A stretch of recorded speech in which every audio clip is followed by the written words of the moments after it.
Broadcasting from the business capital of the world, this is the Podcast Business News Network. And welcome back, everybody. Been a while since we've gotten together with her, but I've learned so much in the times that we've talked about how the mind works, how there are so many other therapies out there that can make you feel better, support you, especially if you've been through a trauma. Now, I'm going to say this, and you might disagree with it, or you might just say, no, that's impossible. I don't know how. We've all been through traumas. Now, a lot of times we think of something like a car accident, passing of a loved one, certainly traumatic, but there's other things that we may have experienced, even as kids. Normal stuff in your life as a kid that can prevent you from moving your life forward. Craniosacral therapy and so many other modalities like that she offers can help you out with it. KellyAnne Riden is back with us. How you doing today? I'm doing well. How about yourself? Very well. Very well. In my journey learning about these traumas, I don't even know the word to describe it. It's mind-blowing to know what some of these things that we experience as kids are doing to us as adults in terms of holding us back. Can you give some examples of maybe some things that we may have experienced? I call them the little T traumas, not the big T traumas, and how that may maybe hold us back as we become adults. Sure, absolutely. We actually had a case of someone late in their 40s who came through and just was struggling with just relationships in work, bosses, I think their spouse, their kiddos. And a lot of it kind of stemmed around an instance when they were younger and they had a traumatic event, I think around the age of 3. And that same theme kind of just kept following them because they were never really able to process it, get through it, kind of get over it, and then be able to take on the next incident that kind of held the same theme. So a lot of it kind of was like a snowball. It just kind of kept growing and growing and growing. And then once they hit in their 40s, my goodness, they were slapped with labels with anxiety and depression and just multiple stacked medications to counteract side effects from the mental health medication. And it was just so hard to see this person struggling with these things. And honestly, it sounds almost like cartoonish of really, is that it? That was the thing. So basically, we kind of traced it back down to when she was age 3. She was riding a tricycle somewhere, but there was a set of stairs, whether it was like the front porch stairs, the side set of stairs of the house, or wherever she was. But she remembers being on this tricycle, and then all of a sudden, boom, hits her head straight on. Now, I mean, it wasn't a blunt force trauma in the sense that there was blood spewing out or anything like that. But it was enough to just startle her and shake her. But there was no one around to tell her you're okay, shake it off, you're good. And this actually manifested with later on in life, just all the themes of being let down, where somebody wasn't there for you when you thought that they should, whether it was tiny things where you've asked somebody to do something for you that was important to you. And then that person was like, yeah, no problem. And then they didn't do it. And then this person sort of just held on to it. And it was almost just something within her that just couldn't let go of those things. And as those same themes stacked later on in life, it just had a huge mental effect on her that was draining. So it was very interesting to see all the years and how the same theme kind of just followed her. But within her, she was struggling with anxiety and depression, just being let down all the time. And it wasn't anything significant. Yes, as you get older, business and your job becomes more pertinent because now you're living off of that income. So that definitely had more significance than obviously being in high school and a friend said, yeah, I'll meet you there. And then they kind of stood you up. Still, the feeling is the same, maybe with less intensity, but it's still there, right? So that kind of followed her. And just kind of how the body manifests those things, I kind of wanted to get into that a little bit. So there is a book out there. This obviously is not going to give you all the answers to all your problems, but it's called Heal Your Body. I don't know if you've ever heard of it before. Yep. But inside they give you different types of ailments and then the types of problems that can cause those. And it's interesting. This is just kind of like a general thing that you can check and kind of check within yourself of like, oh, am I dealing with this? Oh my gosh, I have this problem. And then the underlying feelings that can kind of cause that to happen within the body. So that's a good place to kind of start. But again, it's not necessarily going to give you all your answers. Part of what we work with is the nervous system with the craniosacral system. So again, the craniosacral system is a semi-hydraulic system that is, it has its own separate rhythm from your heart, your lungs, your breathing, any type of rhythm naturally found in the body, it's completely separate from. So it's a semi-hydraulic system that goes in an expansion 3 to 5 seconds and inflection 3 to 5 seconds. And normally what happens in the body is, let's see if we can get this one on camera here. So this is your nervous system. Now on this side, you can see what looks like ribs, but they're not. They're actually the nerve lines underneath the ribs. On this side, you see the ribs. They're a little bit more, I don't know if you can see that. More defined. Yep. And then the nerve lines go down your limbs and through all the way to the fingertips. So a lot of times the CSF, it travels mainly through the spine. So you can see that main part right there. That's where a lot of the CSF is contained, as well as in the cranium and the sacrum. Now the sacrum is going to be like the end 4 to 6 fused bones at the bottom. A lot of people kind of call that the tailbone. It's not really the tailbone. There's like what's called a coccyx. So that's kind of more of the tailbone, that kind of, so you have your fused bones and then the coccyx kind of sticks out from underneath. So generally what we do is we work with that cerebral spinal fluid, and that cerebral spinal fluid tells us so much that's going on in the body. So what happens is when a trauma, whether physical, mental, emotional, or sometimes a combination of all the above, happens to the body tends to store it. So if it can't process it in the moment, what it does is it kind of creates what's called a vector, meaning it walls it off, reroutes around it, and doesn't deal with it. Now, the problem with that is when the CSF does not reach a point in the body, it is dying. The CSF is what brings the nutrition to that area and helps give the brain the signal that, hey, something hurts down here. So if you stub your toe, the first thing that happens is the cerebral spinal fluid goes all the way down where the pain source came from, travels right back up to the brain. And I mean, this is fast. I mean, like not even a second fast. It's faster than that. And your body processes, ow, oh my gosh, I got hurt. Something got hit. Add ice, get off it, grab it, rub it, bring nutrition to it. That's what we do when we rub. You know, when you bump something, you go, ooh, and you're rubbing it. You're trying to get more circulation there to kind of dissipate the inflammation right away. It's just a natural reflex that your body has. But that's what kind of circulates more nutrition to that area. Well, the problem with emotional things, we can't do that. It's more neurological. So the body sometimes just can't process it, whether it's too busy or it just can't wrap its head around it, or there's so much input that's more pertinent, whether it's danger, get out, or fire, or what's the nearest exit. You don't have time to necessarily process, oh my gosh, I just stubbed my toe in the middle of a fire. You're going to keep moving because that toe can wait. But with something more emotional, what the body can do is it can encapsulate it. So that's what it calls a vector. So the CSF, it kind of reroutes around it. But the problem is if that vector is left over time, it can manifest into physical ailments.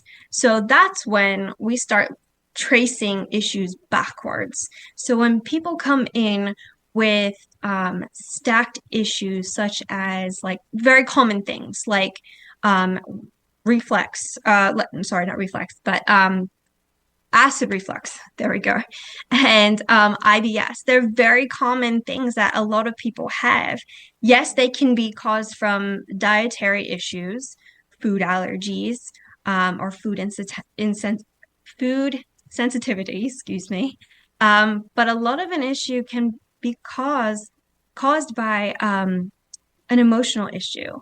So, for instance, a lot of times what we find with IBS cases, when you start talking to them, they have a lot of emotional issues that have the common thread theme of they can't let things go.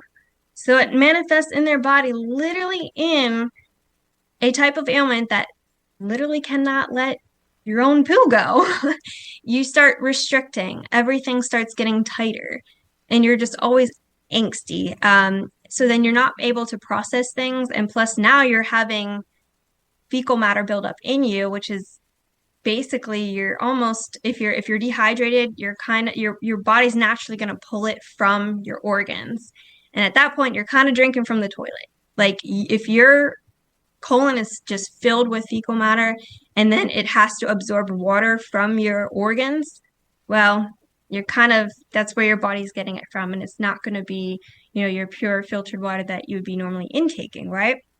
So that can have some effects on the body and the way your mind works, and then just the way it kind of is a downward spiral where your mind just cannot lift itself out of it. It's not like you can give yourself a pep talk.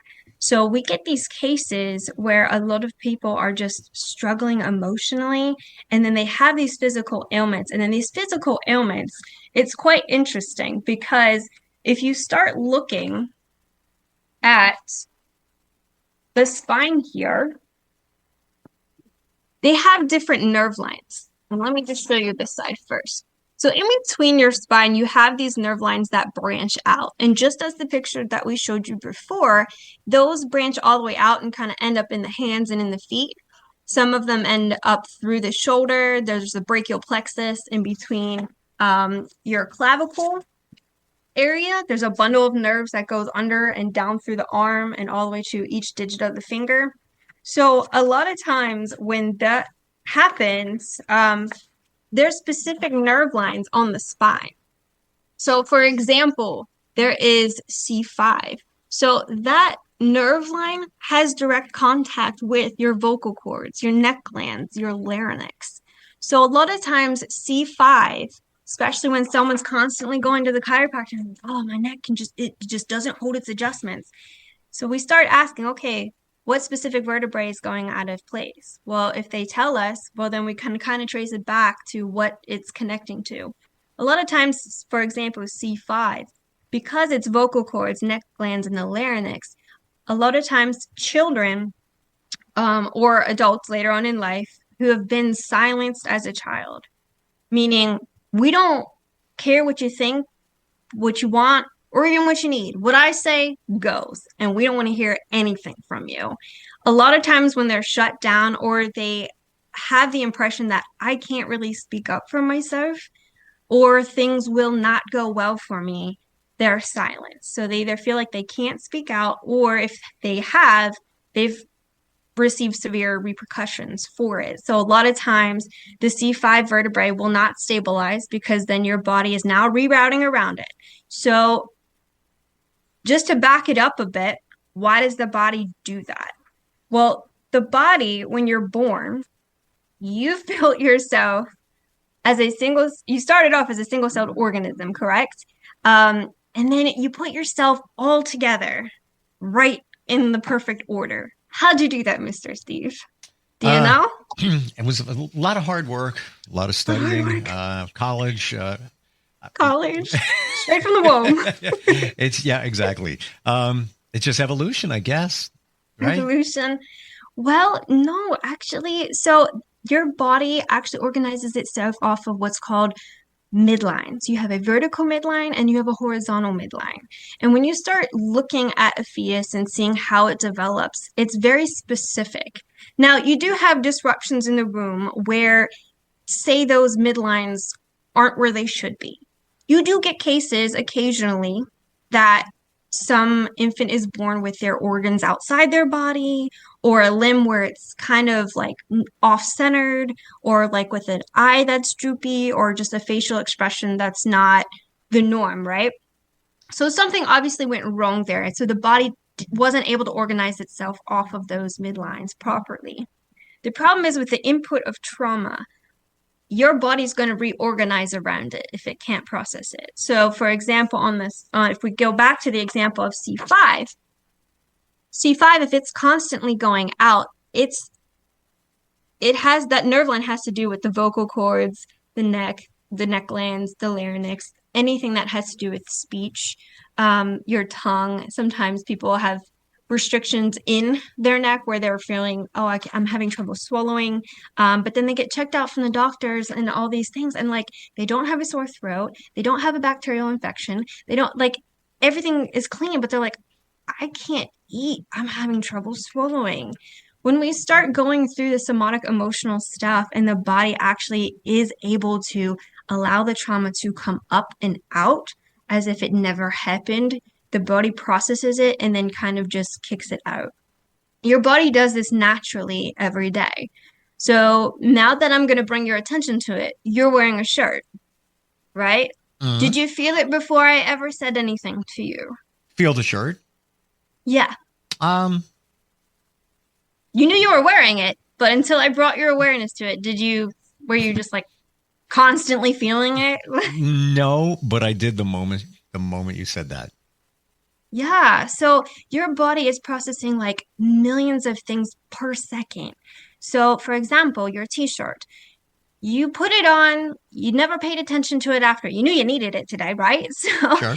you're wearing it, right? But your body's not constantly concentrating on like, it's on me, it's clinging Right. to me. I feel fabric. Unless maybe you have an itch or something because, I don't know, a piece of lint or hair is bothering you. Then your attention gets brought to it, right? And then Sure. it signals, do something about that, right?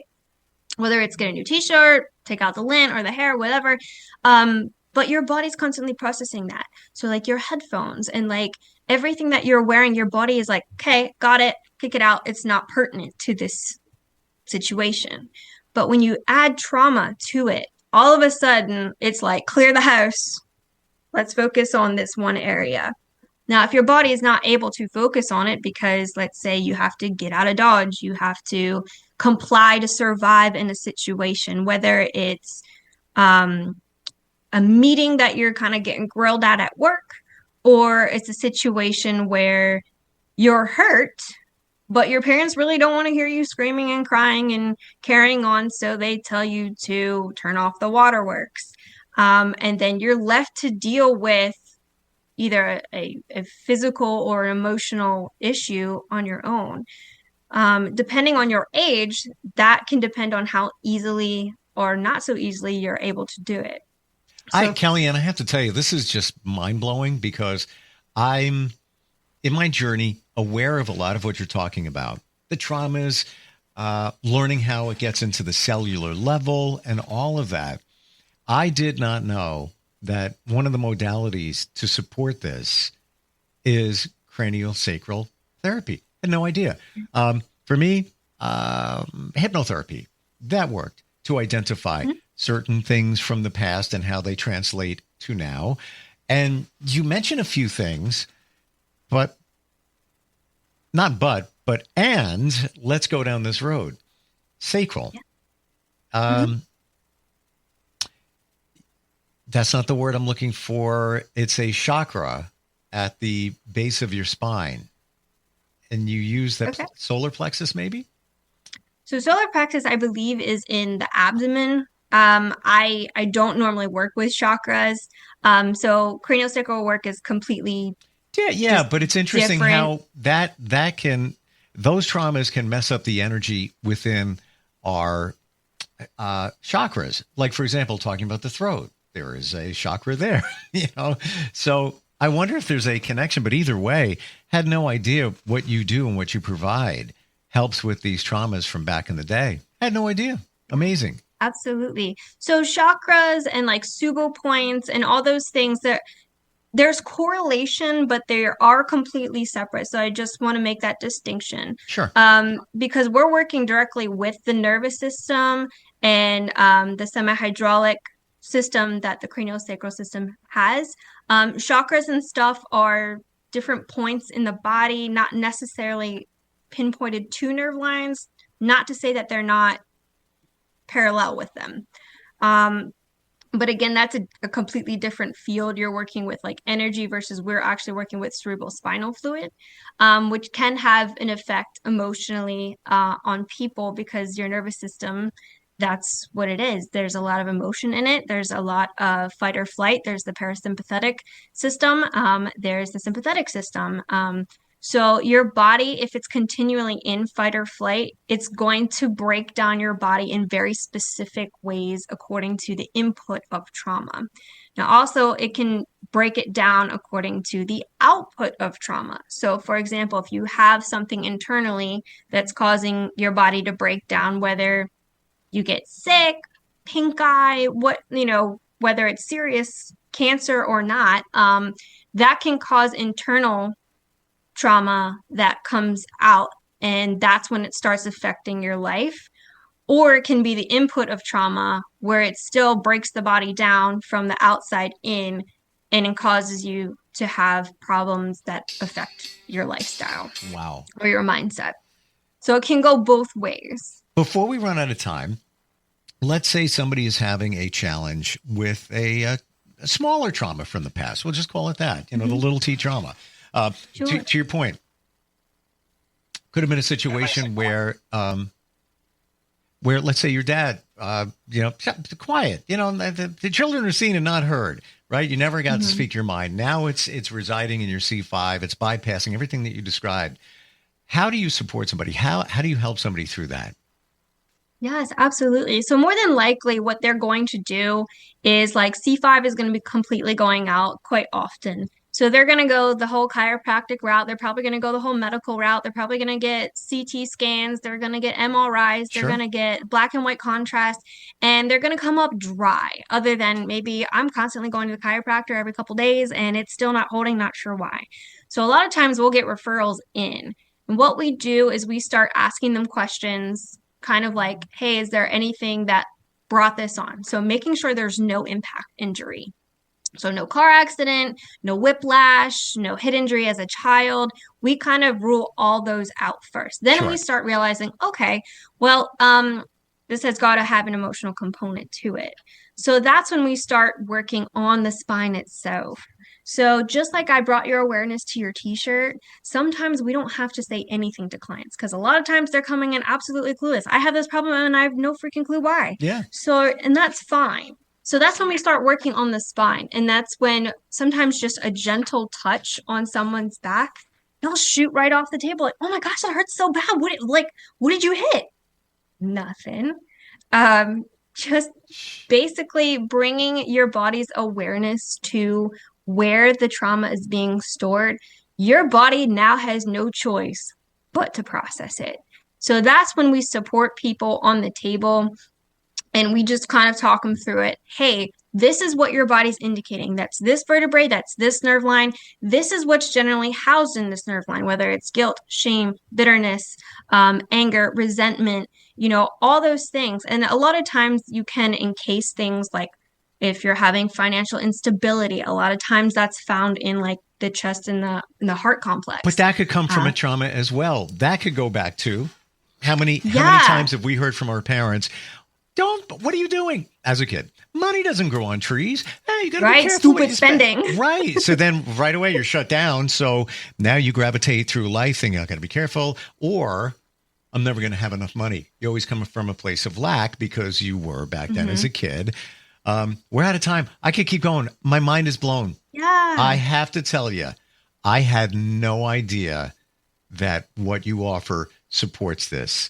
When we say this, I've been learning about it, studying it for the last number of years, had no idea this was connected to it. And it all has come crystal clear for me how the body stores the trauma.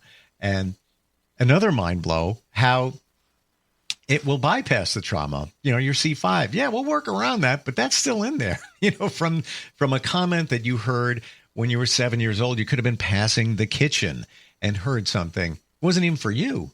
But not all kids will do this. Some will. You internalized it. Oh my God, that was for me. And then you lived your life with that. Unbelievable. Yeah. Where are you located? So we are located in Pennsylvania, Camp Hill area, and it's near the Harrisburg location, capital. So we are at 355 North 21st Street, Camp Hill, PA 17055. And I'm sorry, 17011, excuse me. And then we're at Suite 300. And you can contact us at 717-516-0959, or you could check out our website at kaclinicalmassage.com. And those are the ways that you can pretty much look into what we have to offer. And we'd love to help you out. Amazing. I really mean that. And for those, let's say they don't want to do hypnotherapy. Some people have an aversion. Some people don't want to revisit the past. Sometimes the past can come up. This seems like it would be an alternative to that, to eradicate. Yes, our job is not to have you relive the trauma. It's for you to process it and then be able to move forward. Thank you so much for today. Yes, really thank cool. you for having me. Appreciate it. We'll be right back.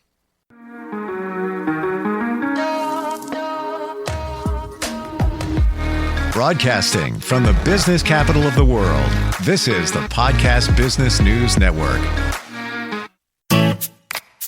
Hi, this is Terry Crews, actor, former football player, game show host, father of 5, and all-around big dude. I'm also an expert on drama. I know all kinds of drama. There's the good kind that comes with having a house full of kids. There's the bad kind like season-ending injuries.